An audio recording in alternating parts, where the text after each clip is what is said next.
Galera, é o seguinte, quanto custa para entrar para a história? Remasters, remakes, reimaginações e práticas de emulação. Todas essas são formas de replicar, manter ou estender o sucesso de uma obra que foi originalmente lançada há tempos. E o remake de The Last of Us tenta abraçar essa ideia se segurando em muito do que deu certo no original, a ponto de esconder suas qualidades de certa forma. Com um jogo original que teve gráficos aclamados no PS3, uma remasterização que se mantém muito bem em padrões altíssimos de resolução até hoje, usando consoles como o PS4 Pro ou até o PS5, um storytelling imagético que transcende o tempo, um mundo caótico para ambientar o jogador e eventos que, assim como o remake do primeiro game, geram muita discussão na comunidade. Esse é todo o cenário do remake de The Last of Us. O cenário em que o remake foi lançado é tão caótico, com muita mistura de itens positivos e negativos, que a beleza dos gráficos dele consegue ficar escondida de certa forma. É difícil reparar nisso tudo, por exemplo, quando você está focado em comparar com o remaster ou então quando você tenta criar cenários imaginários para solucionar se o jogo é de nova geração ou não. Por isso, hoje, nós vamos esclarecer tudo, mirando num único alvo, os visuais do mundo mais caótico que a Naughty Dog já criou. Mas claro, antes da gente continuar, não esquece de clicar no gostei porque isso ajuda pra caramba e de quebra você faz a boa ação do dia e se inscreve no canal ativando o sininho das notificações para não perder os vídeos de terças e quintas às 19 horas. Tudo isso feito? Então hoje nós vamos entrar no mundo apocalíptico do remake de The Last of Us. E para começar, é tão difícil assim entender a magnitude dos gráficos de The Last of Us Remake? A resposta é sim. O fato é que isso sempre vai acontecer com esse tipo de remake. Para justificar isso, precisamos lembrar que já no PS3, a obra original foi lançada à frente do seu tempo, num período em que o PS4 já estava chegando no mercado. E com ela, o PS3 conseguiu bater de frente com muitos títulos do que na época era a nova geração. A verdade é que é fácil afirmar que o console consegue fazer isso até hoje com esse título, um feito impressionante. Após isso, algumas limitações do jogo original foram removidas também com o PS4 e o PS4 Pro através da remasterização, valorizando os aspectos gráficos presentes, mas principalmente alimentando o ego da direção de arte do game. Em um dos vídeos, um de vocês comentou uma citação que dizia algo do tipo: gráficos têm prazo de validade, mas a direção de arte é eterna. Genial, e é isso que acontece com o The Last of Us original. A direção de arte do jogo foi tão bem construída para aproveitar cada ponto forte do console e da geração que ele fazia parte, sem esquecer, é claro, de driblar as suas limitações, que os resultados continuam impressionantes até hoje, e vão continuar por tempo indeterminado. E é por isso que compreender os visuais desse remake é uma tarefa tão árdua. Mas vamos esquecer de todo esse cenário e visualizá-lo apenas como uma obra única, sem o amparo do game de 2013. É assim que vamos conseguir ver o que o PS5 conseguiu fazer no remake de The Last of Us. Os momentos iniciais do game, desde a tela de partida, são apoiados por drama e uma escolha de modos que vai definir a resolução e a taxa de quadros por segundo da sua gameplay. No modo resolução, o jogador tem uma margem de 30 FPS com 4K nativo e no modo performance o alvo são 60 quadros por segundo com uma estabilidade voltada para 1440p na resolução. Independentemente do modo, os efeitos gráficos se mantêm aqui, mas não é nessa parte inicial que vemos a magnitude deles. Tudo acontece 20 anos após a sequência dramática inicial do game. Ali começamos a ficar deslumbrados de fato com seus visuais. Logo ao assumir o controle do protagonista, vemos um cenário mórbido apoiado com texturas em alta qualidade, modelos de personagens que podem ser candidatos tranquilamente a uns dos melhores da nova geração até o momento e uma estranha falta de iluminação que consegue tornar o game muito mais complexo. Chegaremos nela. Ao caminhar, essa complexidade só aumenta. Temos um plano de fundo de cenário ou um skybox, caso você prefira chamar assim, com prédios que passam uma sensação de escala absurda, sendo renderizados em 3D em tempo real, apoiados por uma névoa volumétrica que considera a baixa luminosidade do ambiente e assim resulta numa baixa intensidade também.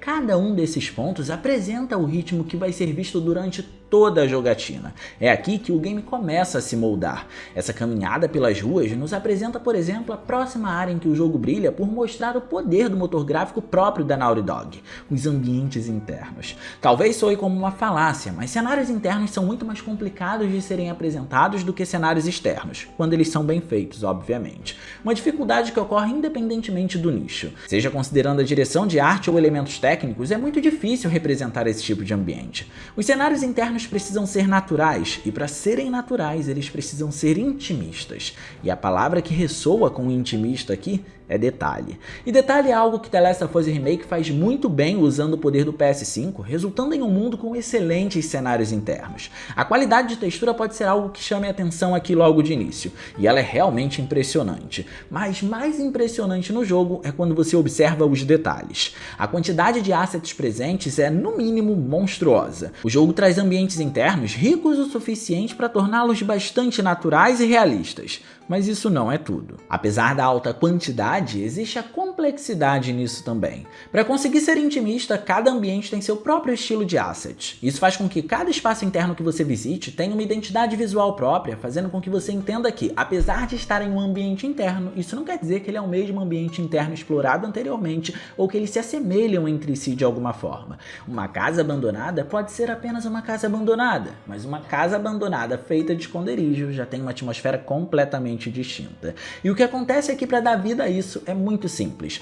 Os assets são variados, estão em uma quantidade imensa e têm a missão majoritária de representar o local no qual eles fazem parte. O interessante do storytelling dos cenários de The Last of Us Part 1 é que, como ele conta eventos após o apocalipse, a responsabilidade não é de contar uma história atual nesses ambientes. Na realidade, não existe uma narrativa neles. O que temos é um histórico, o que ficou para trás. Os locais permanecem intocados desde a última vez que alguém viveu ali, e cada objeto constrói esse histórico. Mas ainda assim, apesar de inúmeros itens presentes, considerando uma alta variedade para poder construir isso, cada asset consegue ser rico em detalhes. Chega a ser um tanto assustador pensar que você não vai encontrar um objeto com uma baixa definição, ou que seja pobre em nível de detalhes. Isso se estende para o jogo inteiro, ou seja, não teremos cenários com um aspecto repetido, muito menos pobre em nível de detalhamento. Mas logo após somos introduzidos a mais cenários externos. Só que antes de vermos a beleza que a luz do dia proporciona, a noite chega.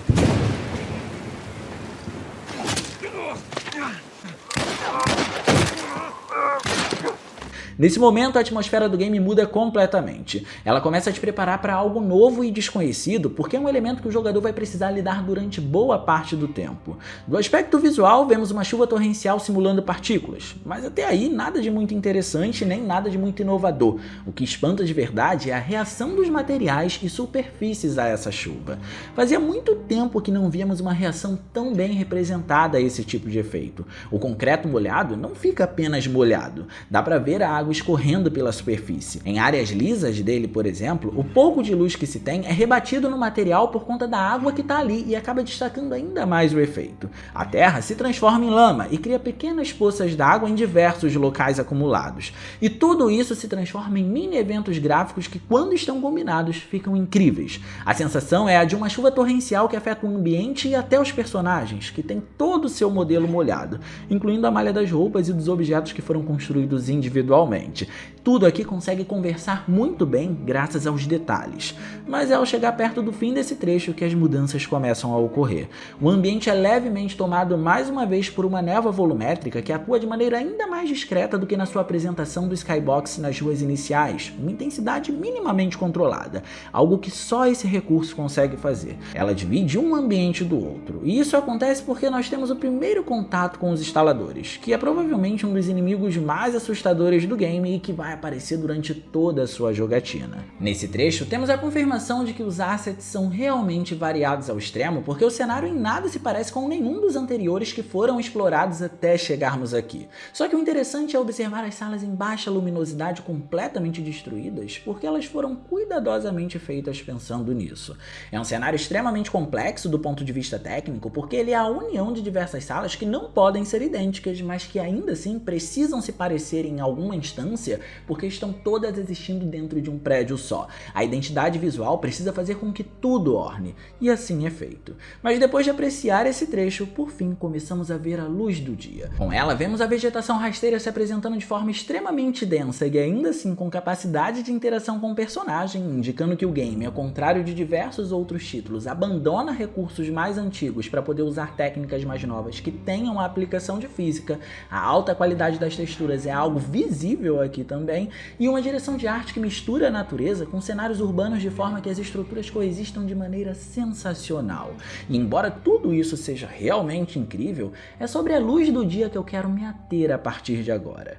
O mundo de The Last of Us é um mundo pós-apocalíptico, então, no geral, em grande parte dos locais que exploramos, o tipo de iluminação que temos é a iluminação indireta.